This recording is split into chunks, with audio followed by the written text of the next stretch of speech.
Thank you. And my family's not even here, so. Well, I'm glad to be here back at CPAC, celebration of conservatism, freedom, and yes, liberty. But more importantly, I'm proud to be here to introduce a good friend of mine, Congressman Ron Paul.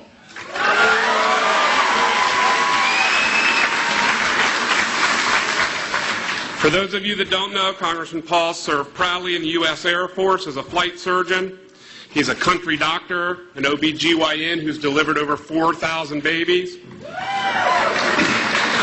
More importantly, he's been married to his wife Carol for 52 years. They have 5 children, 18 grandchildren, and 1 great-grandchild. He's a true man of principle, arguably the most principled man in Washington, a good friend of mine, the American taxpayer, and the Constitution, Dr. Ron Paul.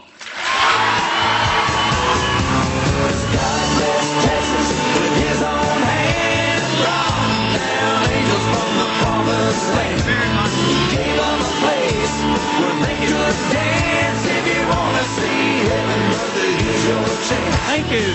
Thank you. Thank you.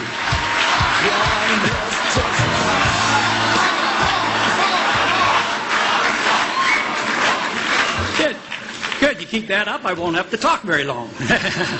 Very good. Thank you very much for that. Very nice welcome. It's good to be among friends.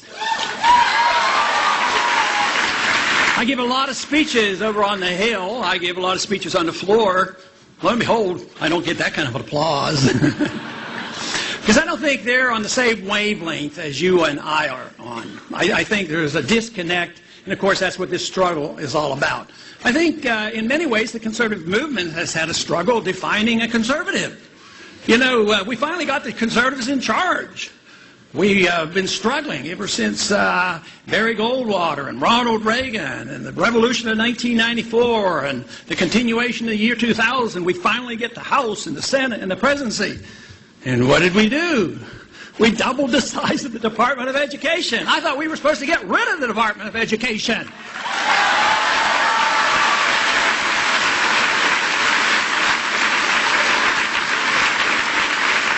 So I have a few suggestions on how you can identify a conservative. First of all, they have to be devoted to and willing to stand by and defend the Constitution.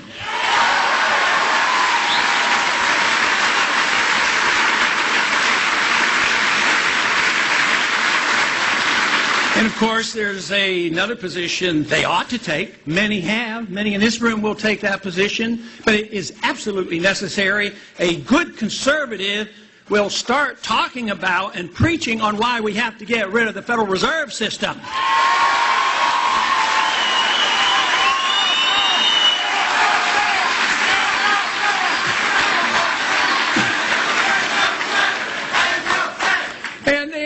We could, we're devoted to the Constitution. Rule of law is very, very important. You can't ignore the Constitution when you don't like something. What you have to do is, if you don't like it, you have to amend it. And I would like to make some amendments. I would like to remove 2 of them, the 16th and the 17th Amendment.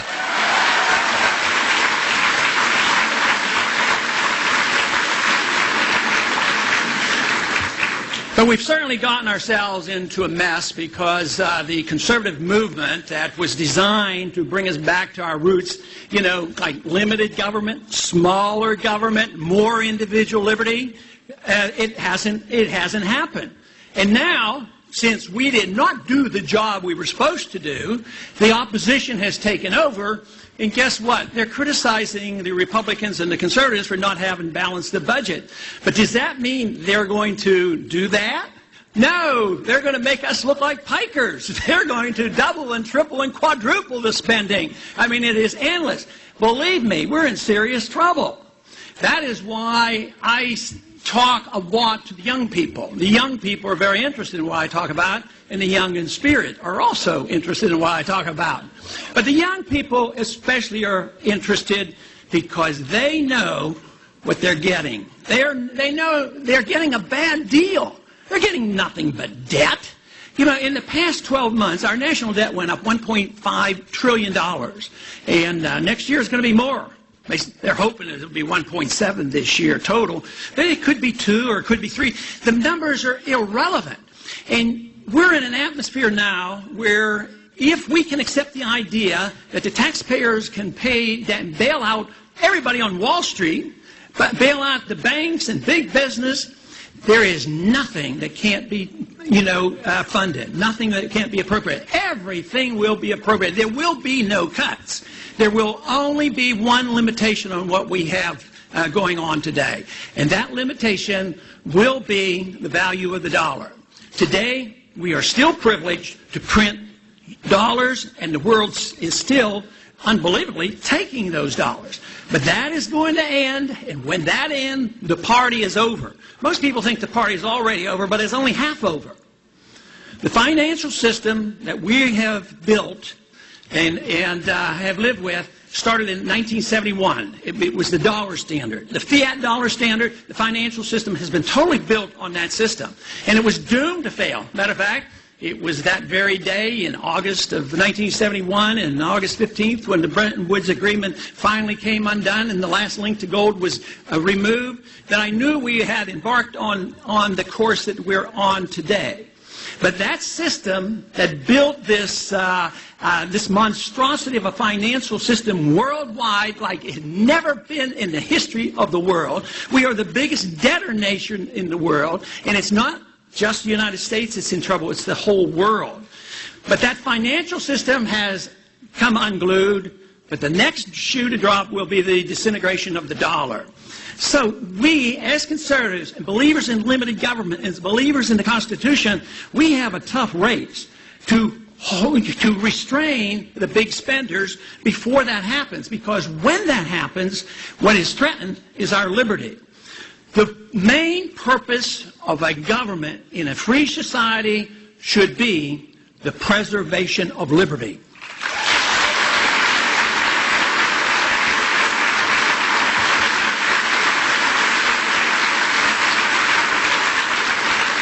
Fortunately, we live in a country that knew something about that and emphasized that in our early years, but we have forgotten it.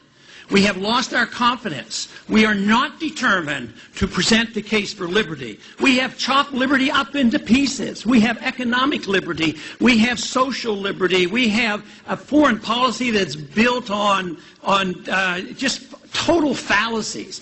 So we have to put this all back together again. And fortunately, we have something that can pull it back together. And that is the understanding of the Founding Fathers that put it into our Constitution. This means that if we followed the rules and did the job right, we wouldn't have a welfare state.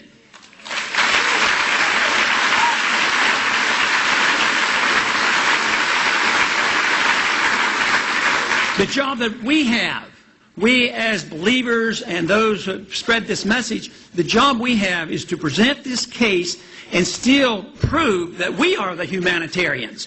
The liberal do-gooders, the big spenders who say that we're going to give you a free house to everybody, free medical care to everybody, free education, that's preposterous. But they still win. The last election had something to do with that. Everything is going to be for free.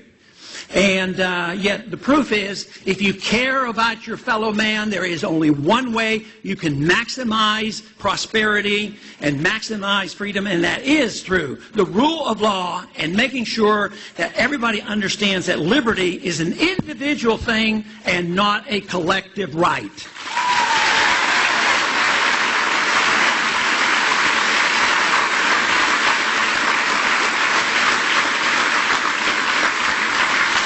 The other thing, if we want to get our house in order, we have to address the subject of foreign policy. There was a time when conservatives had a completely different foreign policy. Back in the older days, back when we had a Robert Taft and others, they had a different understanding about what our foreign policy ought to be. You know, they were so old-fashioned, they believed we had to follow the Constitution, and it was designed to defend this country. Nothing more than that. Not the giving away of our sovereignty. Not to listen to the UN and the World Bank and the IMF and the WTO. We don't need any of those.